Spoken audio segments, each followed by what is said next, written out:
नमो हरिहन्ताणं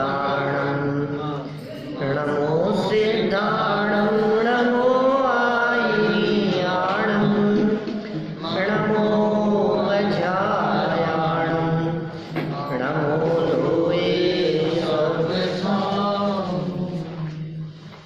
जिन स्वानुभूति से गिरी मम स्वानुभूति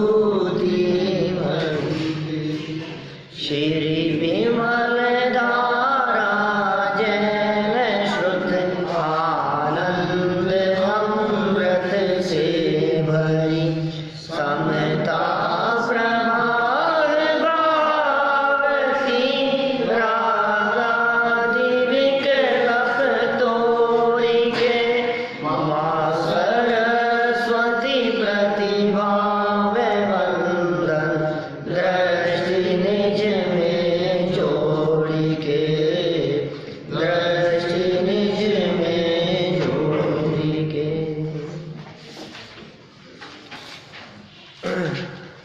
आचार्य कल्प पंडित प्रवर टोडरमल जी द्वारा लिखित रहस्यपूर्ण चिट्ठी के संदर्भ में अपनी यहाँ चर्चा चल रही है। वेद विज्ञान बुद्धिपूर्वक करने योग्य कार्य है। अनादिकाल से आज तक यदि कोई काम नहीं किया है तो वो सिर्फ वेद विज्ञान नहीं किया है। बाकी ऐसा कोई काम नहीं है जो आज तक हमने अनंत बार किया नहीं हो।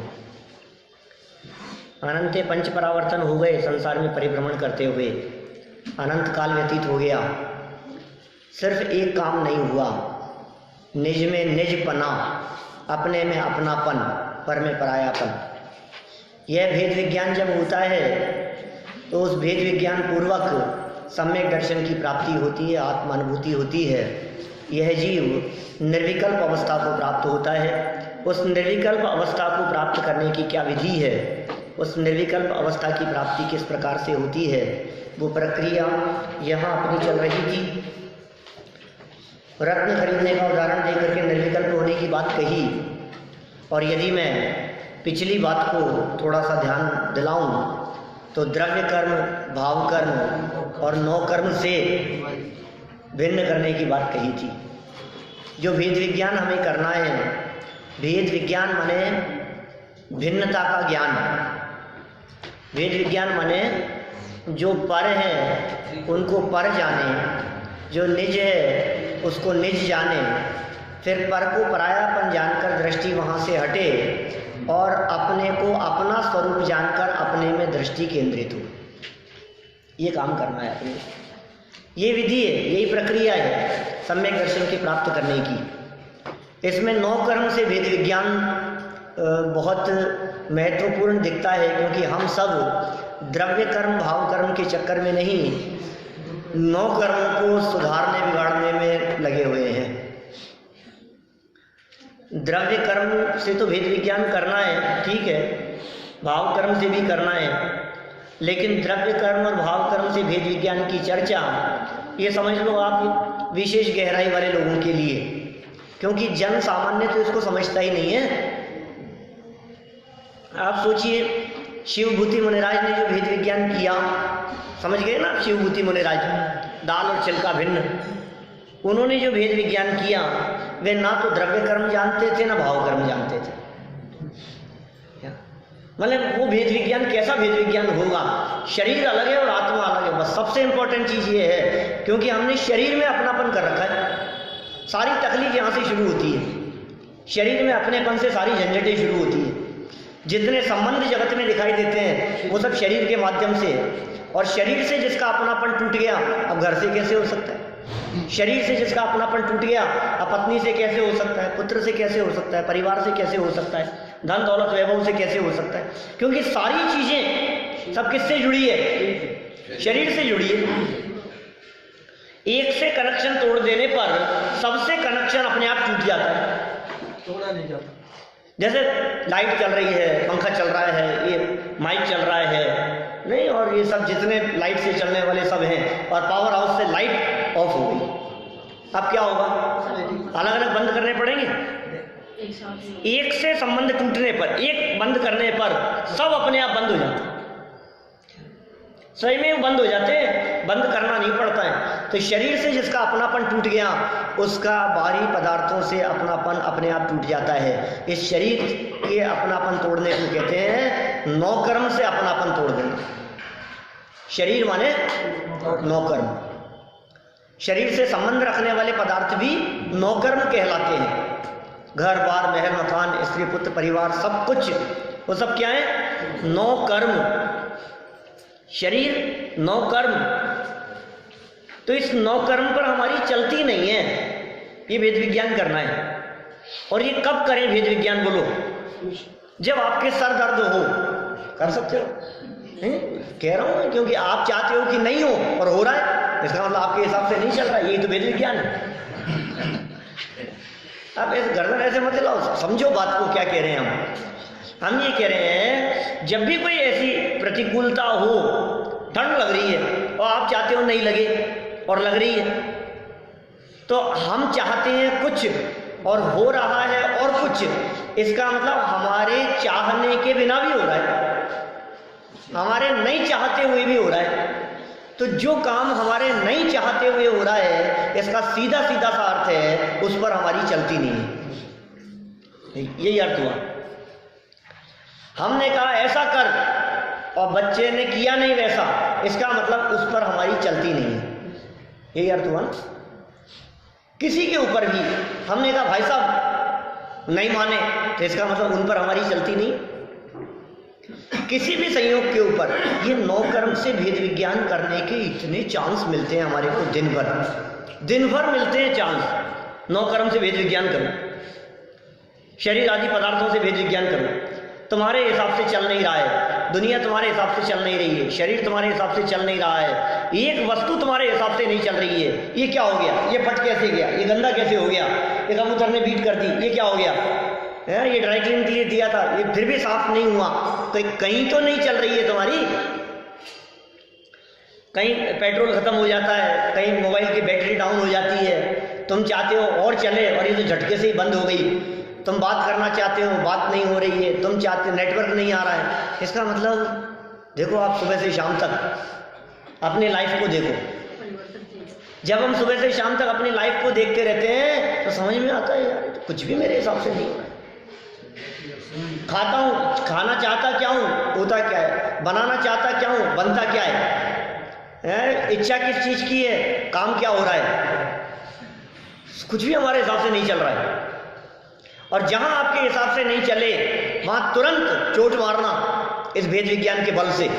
कैसे चोट मारना? देख तेरी चलती नहीं है, देख तेरी चलती नहीं है। दांत में दर्द, चल नहीं रही है, क्या मेरी चलती नहीं है, इस शरीर में मेरी नहीं चल सकती। क्या आंखें जलने लगी, मेरी चलती नहीं है इस पे शरीर पे। तो मेरी चलती नहीं है, तो जहां तेरी नहीं चलती है तो जबरदस्ती क्यों चलाता है? तो चलाने की बुद्धि क्यों रखता है? फिर जहां तेरी चलती है तो वहां क्यों नहीं चलाता है? समझ में आ रही है सब? दुकान पे आपकी नहीं चल रही, ग्राहकों पे आपकी नहीं चल रही, दुकान छोड़ो घर में आपकी नहीं चल रही, क्या घर की दीवारों पर आपकी नहीं चल रही है, कहीं जाले हो गए आपकी नहीं चल रही है, गंदा हो गया नहीं चल रही है, टूट फूट हो गई, क्रैक हो गया, तुम्हारी नहीं चल रही है। ये कोई बात नहीं, चेतन पर तो चलेगी, परिवार पर तो चलेगी। मानते नहीं क्या? देखो, जब कभी इसकी इच्छा के अनुसार काम होता हुआ दिखाई देता है तो ये घमंड करता है। मैंने किया, मैंने करवा दिया। आप कहो, बोलो मैं करवा सकता हूँ। क्या बोलो, क्या काम करवाना है? जब कोई काम अटक रहा हो तो बता ना, याद करना कभी। क्या सब काम अपनी पहुंचे ऊपर तक।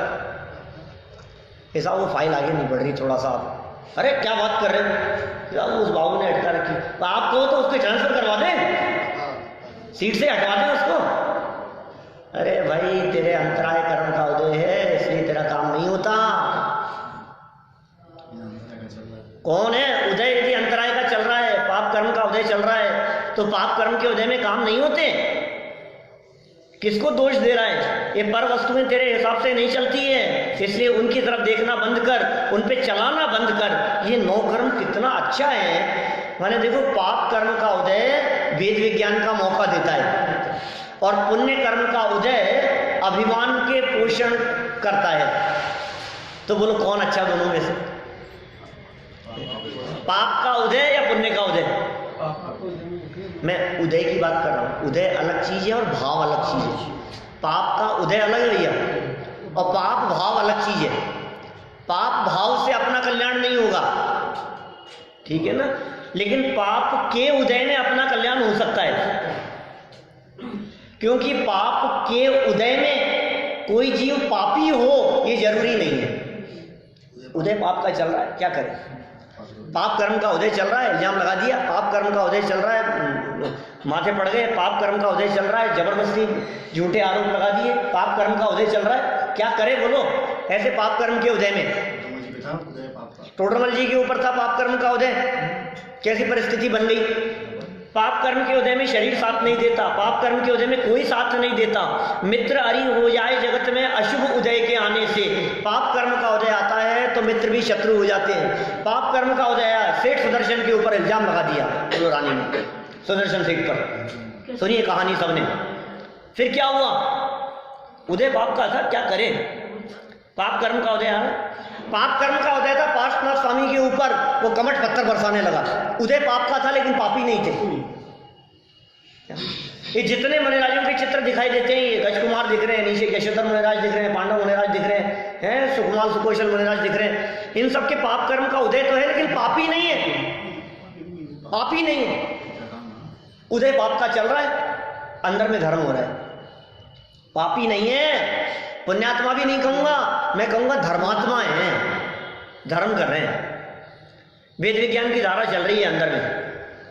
तो पाप कर्म का उदय क्या काम करता है? मौका देता है वेद विज्ञान का। पुण्य का उदय क्या करता है? भ्रमित कर देता है, नशे में चढ़ा देता है। अरे अपनी खूब चलती है, अपन तो बस क्या क्या नहीं कर सकते, अपन सब कुछ कर सकते हैं, सब जगह अपनी चल रही है। और अच्छे अच्छे गामा पहलवान जैसे चलती गाड़ी को पीछे से यदि वो गाड़ी पकड़ लेवे तो आप कितना भी तेज एक्सीलरेटर दो वो गाड़ी हिला नहीं सको आप आगे, इतनी ताकत थी। और अंत समय में क्या हुआ? चेहरे पर बैठी हुई मक्खी नहीं उड़ा सकता था। अब बोलो अब क्या करें?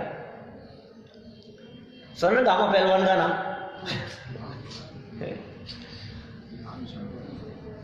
नहीं, हम थोड़ी नहीं कह रहे हैं आपने देखा होगा हम ये थोड़ी नहीं कह रहे हैं आपने उससे कुश्ती लड़ी होगी नाम ही सुना है, सिकंदर सम्राट, सब एक से एक खूब उदाहरण मिलेंगे हमारे। सनत कुमार चक्रवर्ती। अरे क्यों किसी दूसरों की बात करते हो? आप अपने शरीर की बात करो। क्या वजन बढ़ रहा है, क्यों बढ़ने दे रहे हो? थोड़ा कमजोर हो रहा है, ये क्यों कमजोर हो रहे हो? कई लोग मिलते हैं वे कहते हैं आप तो बहुत कमजोर, इतने कमजोर क्यों रहते हो, इतने कमजोर क्यों हो रहे हो आप? कई लोग ऐसी बातें करते हैं कई लोगों के बारे में। नहीं हो गया क्या बात है, इतने कमजोर क्यों हो रहे हो? तो क्यों हो रहे हो, हम थोड़ी ना चाहते हो ना, क्यों हो रहे हो इसका क्या जवाब है? इतना वजन क्यों बढ़ा रखा है? वजन कैसे बढ़ रहा है? मैं क्या करूं? मेरी थोड़ी ना चलती है, कहीं हमारी नहीं चल रही है। बस वेद विज्ञान का, ये वेद विज्ञान क्या गजब शब्द दिए बोलो। सबसे पहला वेद विज्ञान, प्रथम में प्रथम वेद विज्ञान किससे करना? नौकर्म से। तू नौकर्म से भिन्न है, शरीर से भिन्न है तू। स्वतंत्र जगत में कोई न किसी का काम करे। दुकान नहीं चलाते आप, बोलो, गृहस्थी नहीं चलाते, चला ही नहीं सकते। ये कह रहे हैं सब द्रव्य स्वतंत्र है। द्रव्य माने समझते हैं ना, हर वस्तु स्वतंत्र है, हर वस्तु का परिणाम स्वतंत्र है। इस स्वतंत्रता स्वाधीनता को पहचानने वाले ज्ञानी हो जाते हैं। यही तो वेद विज्ञान है, और क्या है? वे आनंदित क्यों रहते हैं, वे मस्त क्यों रहते हैं? महामुनिराज, सम्यक दृष्टि ज्ञानी जीव, वेद विज्ञानी जीव, आत्मानुभवी जीव, ये क्या है उनकी मस्ती का आधार? वो जानते हैं भैया ये अपनी योग्यता से चलेगा, अपने को अपनी योग्यता से, हर वस्तु अपनी योग्यता से परिणमन करती है। मत देख किसी वस्तु की तरफ, देखना बंद कर, दृष्टि फिरा ले। सब द्रव्य स्वतंत्र है, लिख नहीं सकते, बोल नहीं सकते। क्या कह रहा हूँ राजन जी? भाई साहब, बोलना नहीं आता बोलो। आप बोल ही नहीं सकते हो, आप लिख ही नहीं सकते हो, आप पढ़ नहीं सकते हो। साहब कैसी बातें कर रहे हो आप, उटपटांग बातें। आपको पता नहीं है मैं कितना पढ़ा लिखा हूँ, मैं कितना पढ़ा लिखा हूँ। आप कह रहे हो पढ़ नहीं सकते, है क्या बात कर रहे हो? लिख नहीं सकते। कई लैंग्वेज आती है मेरे को, आपको पता है। हिंदी तो आती है, इंग्लिश भी आती है, संस्कृत भी जानता हूँ, प्राकृत भी जानता हूँ, गुजराती भी ऐसे पढ़ सकता हूँ कि गुजराती लोग भी कहेंगे यार तुम्हें गुजराती छो। सही कह रहा हूँ, इतना फ्लुएंट पढ़ता हूँ। अब बोलो आप कितनी कितनी भाषाएं जानते हैं? कि सुनो, तुम कुछ नहीं जानते हो क्या? तुम एक अक्षर जैसे बोल दो, दोबारा वैसे बोल नहीं सकते। एक अक्षर जैसा तुम लिखो, ए फॉर एप्पल, क्या क कबूतर वाला, अ अनार वाला, अ आत्मा वाला, अ से आत्मा। पता है वर्णमाला का पहला अक्षर अ है क्या? आत्मा के लिए। अ से आत्मा, अ से अनार नहीं। अनार तो बीमारों के काम आती है। या आत्मा, ऐसे आत्मा। तो ये जो अ से आत्मा है, ये लिख करके बताओ। अरे क्यों नहीं लिख सकते? अरे जो लिखा गया है ना, वो अक्षर अपनी योग्यता से लिखा गया है। से आत्मा होती है, ऐसे आत्मा कौन सी होती है? हाँ, अभी अभी बताएंगे आपको, समय लगेगा थोड़ा सा। ऐसे एक ही दिन में समझ लोगे सब। रेगुलर रहो थोड़ा सा। कल आराम कर लिया आपने, आए नहीं। अ से आत्मा, क्या बोलो? आत्मा की स्पेलिंग कहाँ से शुरू होती है? ए से शुरू होती है। ए से शुरू होती है, डबल ए से शुरू होती है? चलो हम तो ये कह रहे हैं जो आपने लिखा है आप उसको दोबारा लिखो, हूबहू लिखो। आप लिख नहीं सकते, लिख नहीं सकते। एक बार जो आपने पेन से साइन कर दिए ना, आप वैसे साइन दोबारा नहीं कर सकते। क्या बात कर रहे हो साहब? पिछले 25 साल से एक जैसे साइन कर रहा हूँ। एक चेक डिसऑनर नहीं हुआ, एक चेक डिसऑनर नहीं हुआ आज तक कभी। हूबहू साइन बिल्कुल मिला लो आप कि नहीं भाई साहब, उसके दबाव में है, उसकी साइज में, उसकी बनावट में आप उसको एनलार्ज करके देखो तो 100% अंतर आए बिना नहीं रह सकता, क्योंकि वो वैसा बन ही नहीं सकता है। उसकी शेप हूबहू नहीं हो सकती है। आप लोग तो रोटियां बनाते हैं ना, एक रोटी जैसी बन जाए, दूसरी रोटी वैसी बन नहीं सकती। एक रोटी की जैसी दूसरी रोटी नहीं बन सकती। क्या मनोज जी, वैसा नहीं बना सकते वो लोग। जैसी सब्जी आज बनाई है वैसी दोबारा नहीं बना सकते। एक रोटी का जितना वजन है दूसरी रोटी का वजन उतना नहीं होगा। वैसी की वैसी हो जाएगी। क्या उसकी साइज वैसी नहीं होगी, दूसरी रोटी की शेप वैसी नहीं होगी। बोलो, सिकाई भी सेम नहीं होगी। करो आप। क्या कहाँ कहाँ चल रही है हमारी, हम चला रहे हैं ना, ये नौ कर्म की बात कर रहे हैं। ये इतना जबरदस्त वेद विज्ञान का चिंतन प्रस्तुत किया है वीतरागी संतों ने। हमारे ये सुखी होने का मार्ग है, और ये कह रहे हैं कि तू इनसे वेद विज्ञान नहीं करता है इसलिए खामखा में दुखी हो रहा है। क्या तू दुखी क्यों हो रहा है? खामखा में, क्योंकि जिन नौ कर्मों के ऊपर साक्षात अरहंत परमात्मा की नहीं चलती। अरहंत परमात्मा कौन आप जानते हैं? जन्म से जो अतुल्य बल के धनी है, जन्म से अतुल्य बल, ऐसा बल है जन्म से उन तीर्थंकरों के 1008 कलशों से अभिषेक करें, डगमगाए नहीं। जन्म का आज जन्मा हुआ बालक, इतनी पावर है, ऐसे अतुल्य बल के धनी है। हम उनके अतुल्य बल की कल्पना नहीं कर सकते, कैसा अतुल्य बल होता होगा तीर्थंकरों का। एक कलश यदि यहाँ जयपुर में डाल दिया जाए तो जयपुर में बाढ़ आ जाए।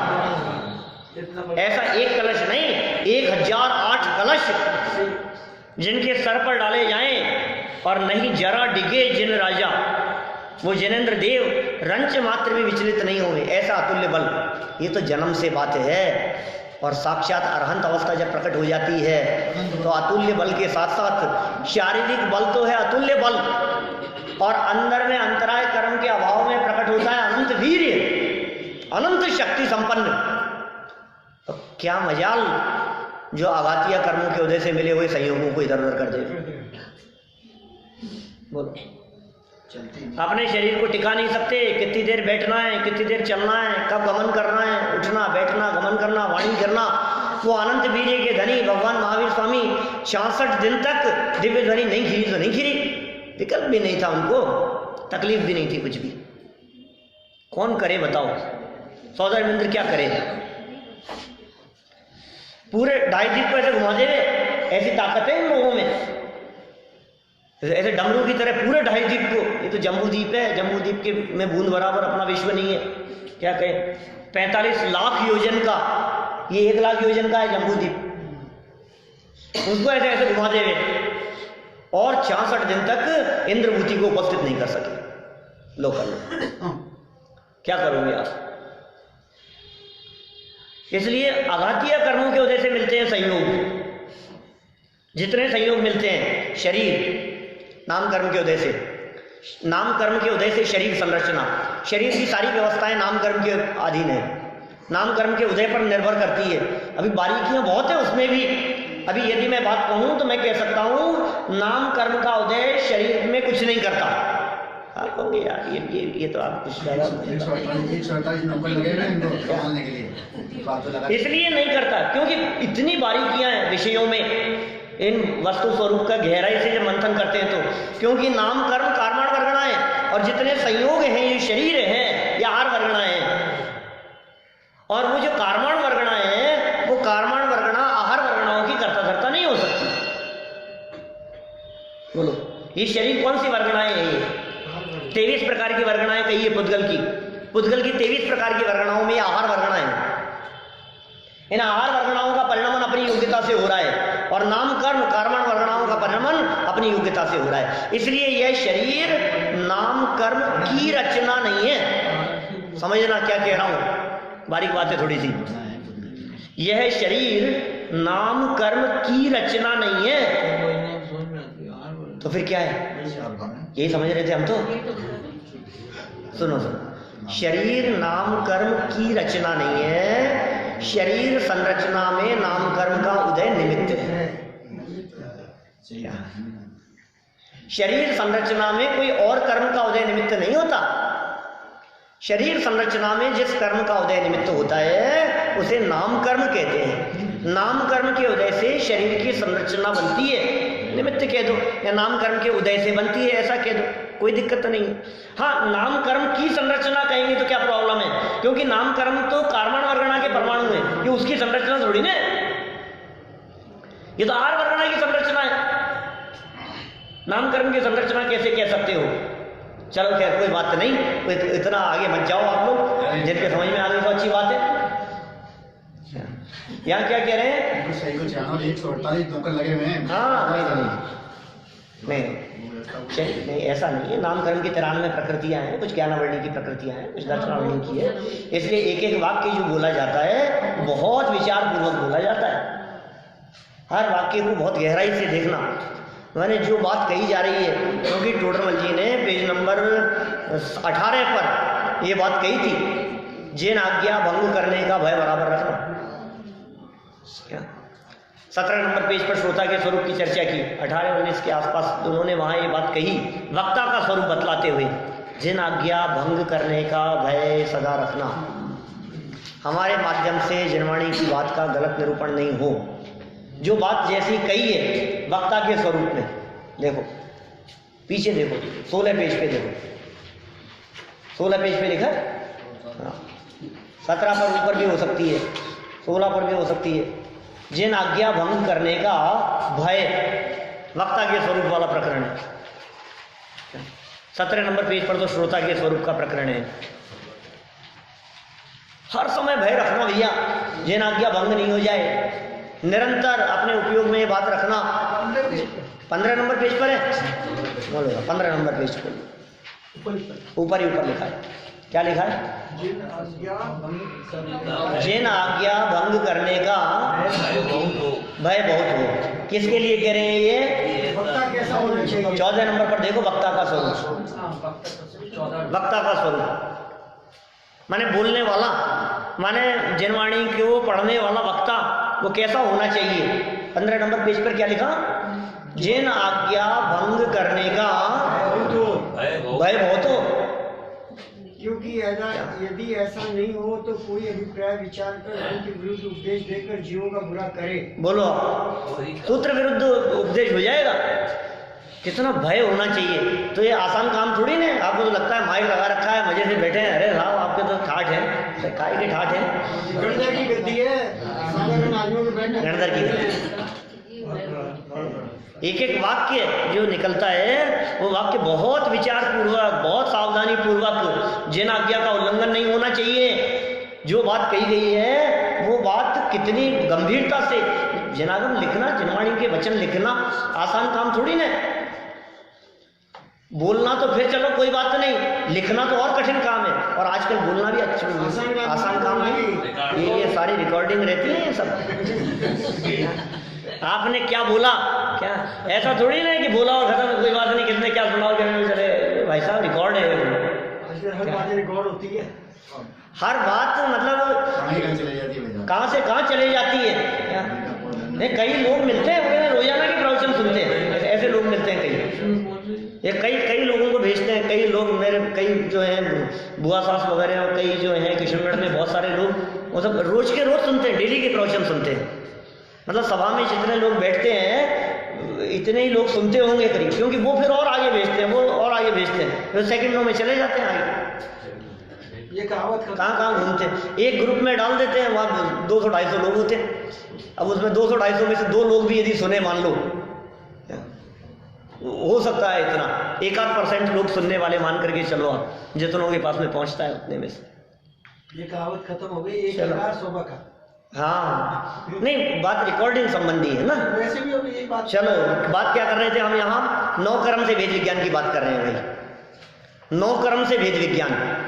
9 कर्म माने क्या बतलाया हमने? शरीर और संयोग आदि, ठीक है ना। तो ये शरीर और संयोग आदि जो है, ये सब नाम कर्म के उदय से शरीर, आयु कर्म के उदय से शरीर में टिके रहना, ठीक है। गोत्र कर्म के उदय से ऊंच और नीच कुल की प्राप्ति, उच्च गोत्र, नीच गोत्र, कुल मिला। और वेदनीय कर्म, वेदनीय कर्म के 2 भेद, साता और असाता। उससे अनुकूल संयोग और प्रतिकूल संयोग। साता के उदय से और असाता के उदय से अनुकूल और प्रतिकूल, ये 2 तरह के संयोग जो मिलते हैं, ये वेदनीय कर्म के उदय से मिलते हैं। वेदनीय कर्म का उदय ही निमित्त बनता है संयोगों के मिलने में। अब कह रहे हैं कि आघातीय कर्मों का उदय अनंत भगवान के भी चल रहा है। अनंत भगवान के भी आघातीय कर्मों का उदय चल रहा है। बोले हटा दो किसी को, कौन हटाए? जिस काम को साक्षात तीर्थंकर परमात्मा अनंत वीर्य के धनी नहीं कर सकते, ये उस काम में लगा है। हाँ बोलो आप, वो नहीं कर सकते, ये उस काम में मैं कर दूंगा सब। क्या भगवान तो हाथ पे हाथ धर के बैठे हैं, क्या कुछ करता धरता नहीं है? ये नहीं, भगवान तो वीतरागी हैं, वो कुछ नहीं कर सकते, मैं तो रागी द्वेषी हूँ साहब, मैं तो कर सकता हूँ। ये देखो, ये भगवान से बड़ा बनने की कोशिश कर रहा है। भेद विज्ञान हो। फिर दूसरा भेद विज्ञान किससे करना? द्रव्य कर्म से। द्रव्य कर्म से मतलब कर्म के उदय से भी दृष्टि हटाओ। जड़ कर्म घुमाता है मुझको, ये मिथ्या भ्रांति है। जड़ कर्म मेरे को घुमाता है, जड़ कर्म परिभ्रमण कराता है। कर्म कर्म कर्म कर्म कर्म की तरफ से देखना बंद कर, अपने स्वभाव की तरफ देख, कर्म अपने आप छूट जाते हैं।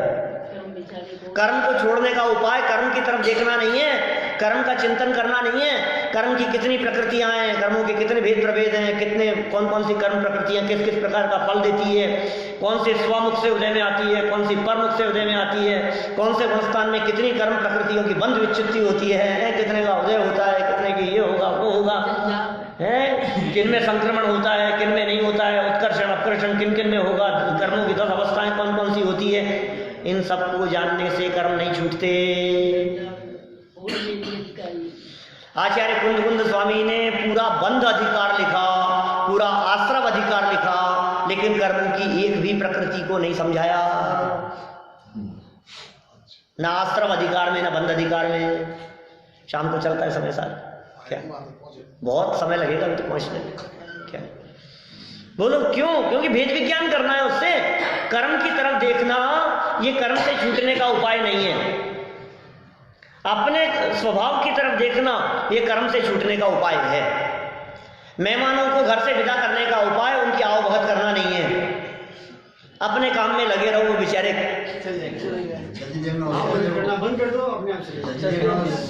बहुत सज्जन है, मेहमानों की तरह बहुत नाक वाले हैं। ये कर्म तुम देखते रहोगे तो टिके रहेंगे, और तुम देखना बंद कर दो क्या दूसरी बार आएंगे ही नहीं। और कदाचित दूसरी बार भी आ गए मान लो, और फिर आपने पानी के लिए भी नहीं पूछा, क्योंकि यार वहां के बेइज्जती कराने जाएंगे। कौन जाएगा वहां? मैं नहीं जाने वाला, वहां आएंगे ही नहीं दोबारा। क्या बोलो अब देखो कहाँ जाएंगे, क्या क्या कर सकते हैं अपन। अभी तो पूजा कर जाएंगे। हाँ कुछ नहीं कर सकते भाई। तो द्रव्य कर्म की बात होगी। अच्छा चलो भाव कर्म पर आ जाओ। भाव कर्म पर भी तुम्हारी नहीं चलती, आप गुस्सा नहीं कर सकते। भाव कर्म माने राग द्वेष काम क्रोध आदि परिणाम, इन सबको क्या कहते हैं? भाव कर्म। करो गुस्सा, अरे अभी देखना गुस्सा आ जाएगा मेरे को। क्या तुम कितना भी कहते रहो, क्या तुम्हारी चलती नहीं है। तुम उस क्रोध को बनाए नहीं रख सकते, तुम उस क्रोध को टिकाए नहीं रख सकते। क्या हमारा राग भाव, देश भाव, कषाय भाव, क्रोधाधिक परिणाम, ये सब भाव कर्म हैं। ये सब अपने स्वभाव के विपरीत भाव हैं। ये भी मेरा स्वरूप नहीं है, ये सब मुझसे भिन्न है। तो साहब आपने परिवार से भिन्न करा दिया, आपने शरीर से भिन्न करा दिया। क्या और अपने अपने कर्मों का फल सोचते थे हम, आप कहने लगे कर्मों से भी भिन्न हो। फिर हम सोचते थे कि अपने परिणाम ही हमारे साथ हैं, अब तुम कह रहे हो कि तुम राग द्वेष अपने परिणामों से भी भिन्न हो। तो फिर मैं हूं कौन ये तो बताओ। सब निकाल दिया आपने। तो इन सब से वेद विज्ञान करा करके क्या किया कि तू चैतन्य चमत्कार मात्र भगवान आत्मा है, तू परम पारणामिक भाव स्वरूप है, तू जीव तत्व है, तू अभेद है, अखंड है, एक है, नित्य है, एक रूप है। ऐसा तेरा स्वरूप है। ऐसे स्वरूप का चिंतन कर, ये यहाँ तक पहुँचाया। देखो जब वो विचार छूटेंगे जिन पे मेरी चलती नहीं है, वहाँ से मेरी दृष्टि हटे बिना रहती नहीं है। बोलो ये नियम से बात ऐसी है। जहाँ तुम ये सोचते हो कि मेरी चलती है, दृष्टि वहाँ जाती है। जब आपने सोच लिया कि इस पर मेरी चलती नहीं है, तो फिर दृष्टि वहाँ क्यों रहेगी? ये आत्मानुभूति का उपाय बतला रहे हैं। ये कह रहे हैं जहाँ तेरी चलती नहीं है वहाँ तेरी दृष्टि क्यों रहेगी, और जहाँ तेरी चलती है वहाँ तेरी दृष्टि आएगी। बोलो मैं आपसे कहता हूँ आपके 4 बच्चे हैं, मान लो 4 बच्चों में से समझ लो आप 3 बच्चे कहना नहीं मानते, सुनते ही नहीं है, और 1 मानता है। तो आपको कोई भी काम होता है तो आप किससे कहते हो? उनसे नहीं कहते। और यद्यपि वो बार बार ये भी कहता रहता है मुझसे क्यों कहते हो, उनसे क्यों नहीं कहते? क्या ये क्या करें? इसलिए आपके एक ही है। देखो भाई सीधी सी बात है, जहाँ चलती हुई दिखाई देती है हम वहीं चलाना चाहते हैं, और जहाँ चलती हुई नहीं दिखती है वहाँ हम चलाना भी नहीं चाहते। ये सहज स्वभाव है भाई साहब। जहाँ नहीं चलती है वहाँ ये चलाना भी नहीं चाहेगा। ये समझा रहे हैं कि तेरी चलती नहीं है, ये बार बार समझा रहे हैं। जब ये बात समझ में आ जाएगी तो चलाना नहीं चाहेगा, और चलाना नहीं चाहेगा तो दृष्टि वहाँ से हटेगी, और वहाँ से हटेगी तो कहाँ जाएगी कि पर से हटेगी तो अपने में आएगी, वो अपने में आएगी तो अपनी अनुभूति, अतीन्द्रिय आनंद, वो आनंद की तरंगें उठती हैं, रोमांच हो आता है, विकल्प छूट जाता है, चिन्मात्र स्वरूप भासने लगता है, सर्व परिणाम उसी में एकाग्र होकर के प्रवर्तते हैं, नए प्रमाण आदि का विकल्प नहीं रहता है, सर्व विकल्प टूट जाते हैं और निर्विकल्प आत्मा की अनुभूति होती है। ये विधि है निर्विकल्प आत्मा की अनुभूति की। इस विधि से चलना है अपने। ये आपके कहने से राजन जी ऐसा पुराना विषय थोड़ा सा मैंने वापस लिया है क्या? लेकिन किसी भी पुराने विषय में मैंने कोई बात पुरानी वापस कही नहीं है। दिखलेगी नहीं बात। दिखलेगी क्योंकि वो बात दोबारा आ ही नहीं सकती। जो कल कही है वो आज नहीं आ सकती। जो बात कल कही है वो आज नहीं कह सकता। कोई कहे कि साहब कल आपका प्रवचन बहुत अच्छा था, आज कई लोग नए आए हैं, आप कल वाला ही दोबारा कर दो। हम कुछ नहीं कर सकते। क्या वो हूबहू हो ही नहीं सकता। कोई व्यक्ति हूबहू नहीं हो सकता, कर ही नहीं सकते। हम कहते हैं आप कल जैसे आज बैठ ही नहीं सकते, आप 2 मिनट पहले जैसे बैठे थे वैसे दोबारा नहीं बैठ सकते। हर समय अनंत फुद्गल परमाणुओं का शरीर से निकलना, अनंत फुद्गल परमाणुओं का शरीर में आना बराबर चल रहा है। आप कहते हो मेरा वजन बहुत बढ़ गया, हम कहते हैं कौन से दिन बढ़ा था जी, कि क्या पता कब बढ़ गया, कब हुई ये प्रक्रिया 2 किलो वजन बढ़ने की। हर समय अनंत फुद्गल परमाणुओं का आना चल रहा है शरीर में, हमारे पूछे बिना ही एंट्री हो रही है। हमसे पूछ करके नहीं आते और पूछे बिना ही जा रहे हैं। अनंत फुद्गल परमाणु शरीर में आ रहे हैं, अनंत फुद्गल परमाणु शरीर से निकल रहे हैं हमसे पूछे बिना। कौन सा नाखून कितना बढ़ना है, कौन सा बाल कितना बढ़ना है, किसका परिणमन कैसा होना है, सब स्वतंत्र है। इसलिए वो पंक्तियां हैं सब द्रव्य स्वतंत्र जगत में, कोई न किसी का काम करे। कितने सुंदर पंक्तियां। देखो आप ये निर्विकल्प अनुभूति के बारे में बात कह दी। और फिर तत्वान्वेषण काल में, तत्व के अन्वेषण काल में न न्याय रहता है, न प्रमाण रहता है, किसी प्रकार के कोई विकल्प नहीं रहते हैं। क्योंकि ये सब निर्णय करने के लिए तो माध्यम है। निर्णय हो जाने के बाद बोले फिर इनका कोई योगदान नहीं। क्या आप सोचो, आपको यदि अपने लड़के के लिए कोई लड़की देखनी है या लड़की के लिए कोई लड़का देखना है, तो आप किसी डिसीजन पर पहुंचे, उसके लिए कई लोगों का योगदान होता है। आप उनसे पूछते हैं, फिर वो कोई राय देते हैं, फिर वो कुछ बतलाते हैं, फिर वो कुछ बतलाते हैं, सब जगह से पूछते हैं। तो हमारे निर्णय लेने के अंदर कई लोगों का योगदान रहा ना। कई लोगों ने चर्चा की, हमने नहीं साहब जहाँ जहाँ हमने पूछा सब जगह से रिपोर्ट बिल्कुल ओके, सब जगह से हमने, आपने निर्णय ले लिया। तब निर्णय लेने के बाद क्या, और शादी हो जाने के बाद अब किस किस को याद, आपकी किसने करवाई थी? क्या पता साहब, क्या ऐसा मत कहना कि उसको आज तक तलाश रहा हूं।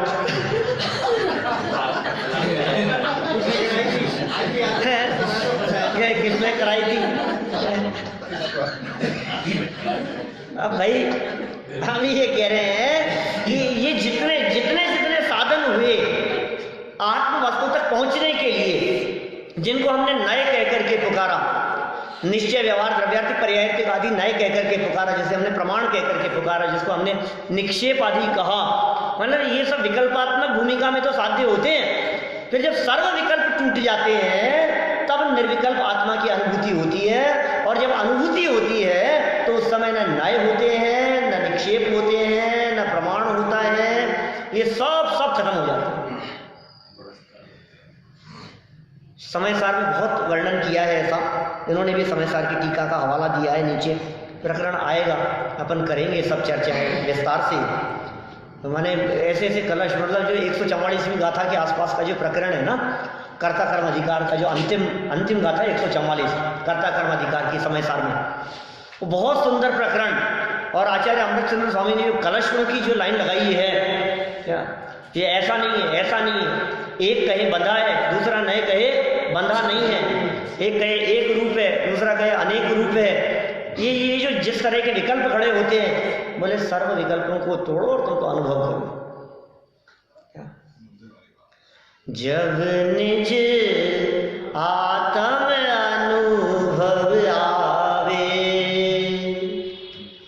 तब और कछु न सुहावे।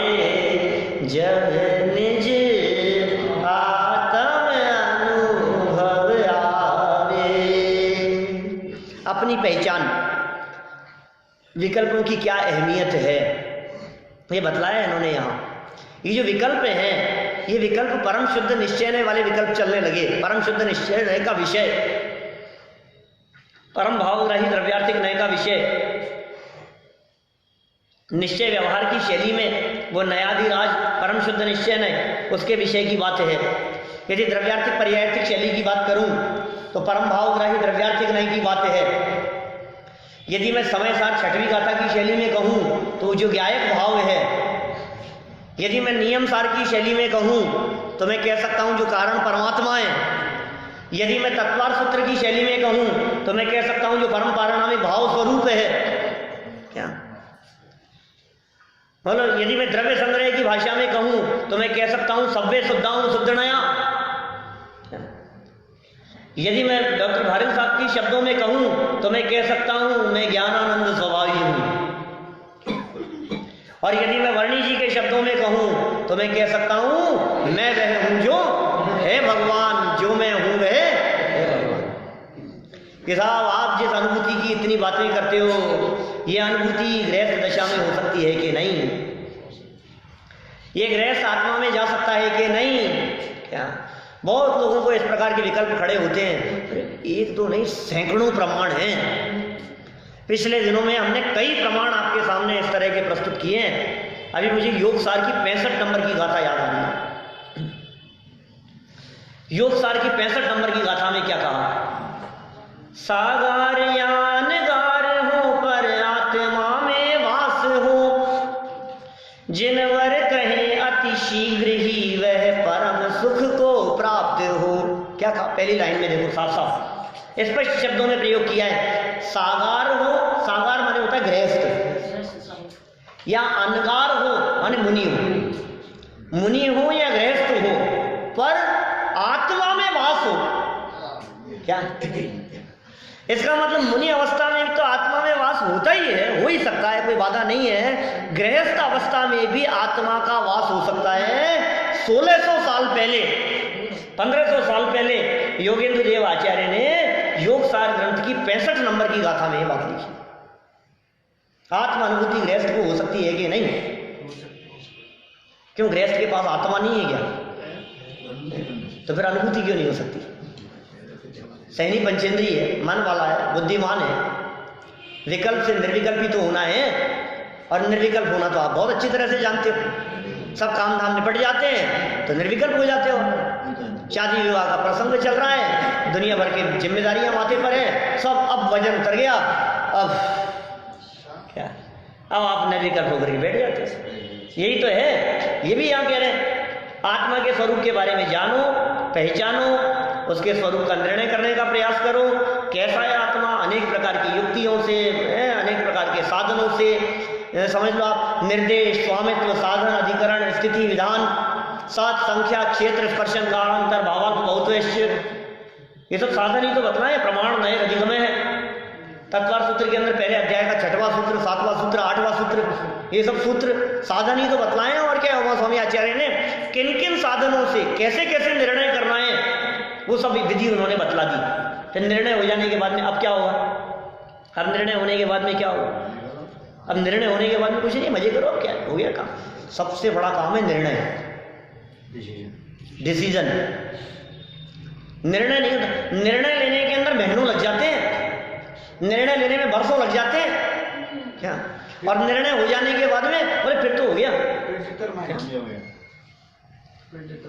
शादी के बारे में बोलो निर्णय करना है और देख रहे हैं और निर्णय नहीं कर पा रहे हैं, और निर्णय हो गया अब तो हो गई शादी।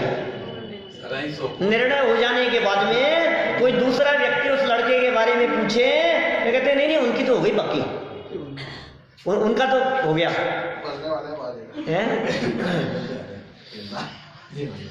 देखो आप सबको याद आते हैं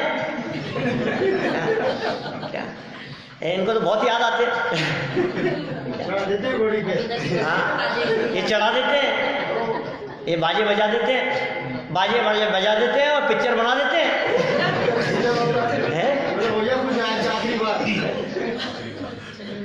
अपने यात्रा के दौरान बोले इनकी भी बन गई। क्या कह रहे हैं यहाँ भाई? देखो, सविकल्प से निर्विकल्प होने की यही विधि है।